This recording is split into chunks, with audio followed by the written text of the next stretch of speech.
Guarda quanto è grande. Mamma mia! Ciao amici del bosco, benvenuti nel mio orto a dicembre. I lavori non mancano tra raccolte e anche qualche seme.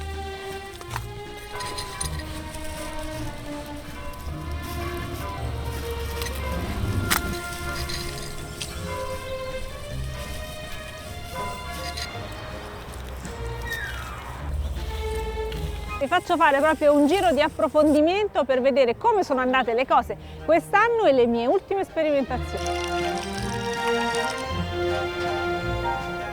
Un ortaggio strabuono che raccogliamo in questo periodo sono i cardi. Al bosco di Agigia abbondano, per fortuna, si propagano anche da soli attraverso i semi, quindi ne ho sempre in abbondanza. E questo qua bello adesso me lo vado a raccogliere, farò uno scarto delle foglie e mi porterò a casa la parte buona, quella che si mangia. Il cardo va fatto imbiancare e il metodo più utilizzato è quello di mettere un cartone, una carta intorno al suo fusto in modo appunto che arrivi meno luce all'interno. La parte verde non ci interessa, non la mangiamo noi, la lasciamo da mangiare ai lombrichi, la mettiamo nella compostiera, la lasciamo come pacciamatura, insomma ci facciamo quello che vogliamo. A noi interessano queste belle costole bianche che poi chiedono un po' di lavoro perché vanno tutte sfilate, vanno tolti i fili che rimangono duri, ma dopo quando l'avrete lessato e ripassata al forno sarà uno dei piatti più buoni che avrete mai mangiato.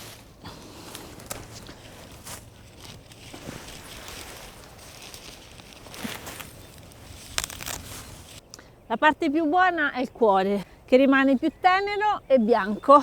E adesso andiamo a vedere le insalate.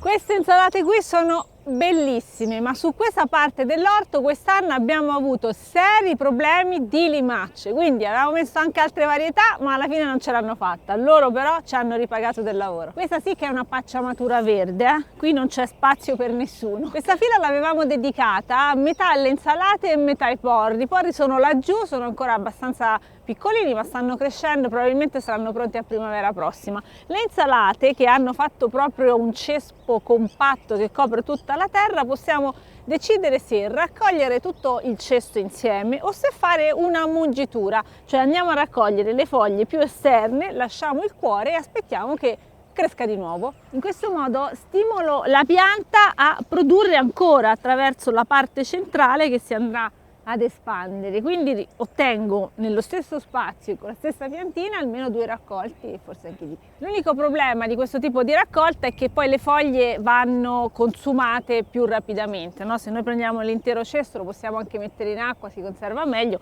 le foglie staccate ce le consumiamo prima possibile, insomma stasera, domani. Guarda, ho staccato nemmeno la metà delle foglie e guarda quant'è. E poi non dite che in inverno non ci sono le verdure fresche, Guardate che abbondanza. Ecco i miei porri, questi crescono lentamente perché li abbiamo messi un po' tardi, ma stanno andando, sono quasi tutti vivi, ne avremo tantissimi. E veniamo alle note dolenti, vi faccio vedere i cavoli. Vi ricordate che avevo seminato 20 metri di cavoli diversi? Ebbene, le limacce sono state veramente spietate nei loro confronti. Tantissimi sono stati mangiati, non si sono proprio sviluppati, altri li ho ripiantati dopo. Alla fine alcuni sono riusciti, diciamo, a superare la prova delle limacce. Vediamo come stanno. Con questa rete sono riuscita a salvare i cavoli almeno dalla cavolaia in gran parte. Eccole qua, non è che siano piante meravigliose, lo ammetto, però stanno crescendo. Qui ci sono le verzette che stanno facendo la palla, anche qui sono fiduciosa. C'è dell'erba che sta crescendo, quindi dovrò fare un'operazione di diserbo, ma lo farò soltanto tagliandola l'erba, non mi metterò a sradicare, così il suolo rimane protetto. Ho aggiunto anche il favino seminato appositamente come coltura di supporto. Prosegue la spesa nel campo, adesso mi colgo questo bel cavolo cappuccio che però adesso vi faccio vedere che condizioni ha le foglie esterne. La palla è perfetta, è bella compatta, sicuramente tenera, ma le foglie esterne sono tutte mangiate. E chi le ha mangiate?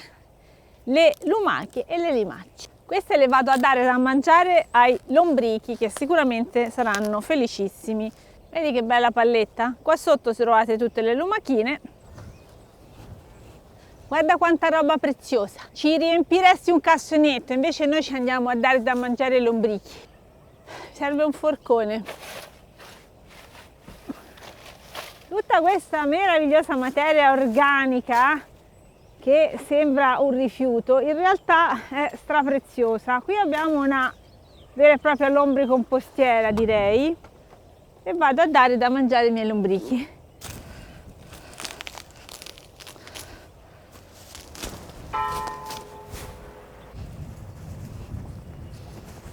E un bel po' di materiale lo buttiamo direttamente nella compostiera, dove il verde va integrato, mi raccomando, anche con un po' di secco. Se non avete altro, a parte in questo periodo ci sono le foglie secche che vanno bene, ma c'è anche la segatura, purché non sia di un legno trattato, che vi può aiutare, non ne mettete troppa ma un po' aiuta, e anche un po' di cartone sbriciolato, perché no? Mettetelo pure se è un buon cartone, sicuramente agli animali decompositori piace, e una volta che ci sono passati loro non c'è problema, tutto torna a terra. L'unico problema della segatura è che può compattarsi, quindi non fa passare l'aria, quindi mettetela sempre un po' aspolverata, mischiata con altri materiali, non uno strato compatto di segatura, altrimenti è un disastro. Tolgo la rete che sono costretta a mettere perché qua la notte vengono un sacco di animaletti scavatori e mangiatori, quindi sarebbe, diciamo, un disincentivo, attento Filippo, un disincentivo ai furti. Ci vorrà qualcosa per tirarla fuori. Allora, intanto la libero un po' dalle foglie, prendo le foglie più basse, le più belle le tengo, le più brutte le mettiamo dai lombrichi. Per tirarla fuori senza fare danno, provo a usare questo cimelio di famiglia, guardate che bello, che si utilizzava per tirare fuori le barbabietole da zucchero. Ora questa è enorme, vediamo un po'. Sì, funziona. Mamma mia. Allora, queste rape un tempo venivano un po' consumate tra le persone e un po' date da mangiare ai maiali. Ecco, noi vediamo, speriamo che non sia troppo dura e che vada bene anche per noi. Yeah! Andiamo a vedere la Jugendkultur. Aggiornamento sulla Jugendkultur, che ha un sacco di roba sopra, ma anche lei ha sofferto dell'attacco delle limacce quando c'è stato. Quindi le insalate ce ne sono diverse, ma parecchie sono state mangiate. La bietola, guarda, era completamente scomparsa, è stata divorata, adesso sta ricrescendo. I porri stanno crescendo e ci dobbiamo mettere le fave, mancano ancora le fave. Per completare il nostro raccolto, avere tutto quello che ci serve per una cena buonissima e anche di più forse, un bel porro che dà sempre un sacco di sapore, eccolo qua, guarda, un bel porro, questo è grande, giusto la punta la lasciamo nel compost, il resto poi ce lo utilizziamo, perché anche la parte verde è buona in cucina.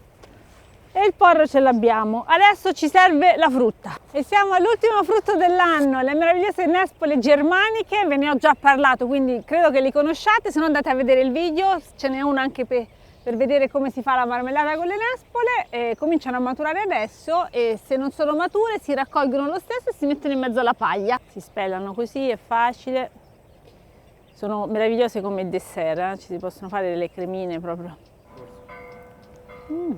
Queste meraviglie qua sono il mio aglione, quello che è già spuntato. Questo è il periodo giusto per l'aglio, anche per mettere a terra l'aglio fino a gennaio si può fare. L'aglione è bene averlo già messo, ma si può continuare a metterlo. Anche con i legumi diciamo che si mettono tra ottobre e novembre, ma se ancora c'è rimasto qualcosa da fare lo possiamo fare anche i primi di dicembre, sempre compatibilmente con il clima. E anche quest'anno ho fatto i miei campicelli di grano, sto aspettando con impazienza che spunti. Speriamo che venga bene, ancora non si vede niente. Sono in ritardo con i lupini, li ho messi da poco, in maniera comunque molto semplice. Ripulite un po' la terra, create 2 solchetti, metteteli, loro sono veramente rustici e dovrebbero sopravvivere a tutti i climi, anche se sono piante che vivono soprattutto al sud.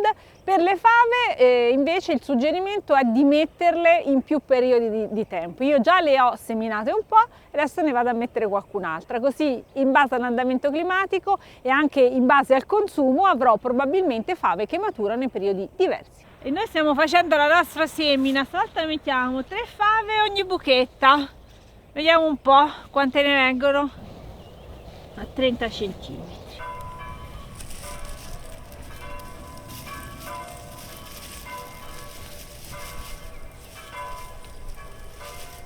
E qui c'è la grande novità dell'autunno 2022 del bosco di Ogygia, ovvero le 2 linee di riforestazione dell'agricoltura sintropica. L'agricoltura sintropica si utilizza sì per riforestare, quindi per far crescere alberi, ma è ottima anche per migliorare il suolo e fare gli ortaggi. Quindi io qui ho già messo le prime cose, il primo raccolto sarà l'aglio, ma mano a mano che il terreno migliorerà, qui andrò a mettere altre piante. A primavera intanto metterò le patate, quindi riforestazione sì, ma con l'orto sotto. Spero che vi sia piaciuto questo viaggio dentro il bosco di Ogygia. Abbiamo visto tanti raccolti, abbiamo visto anche che non tutto è andato per il verso giusto, infatti l'abbiamo detto dei finocchi.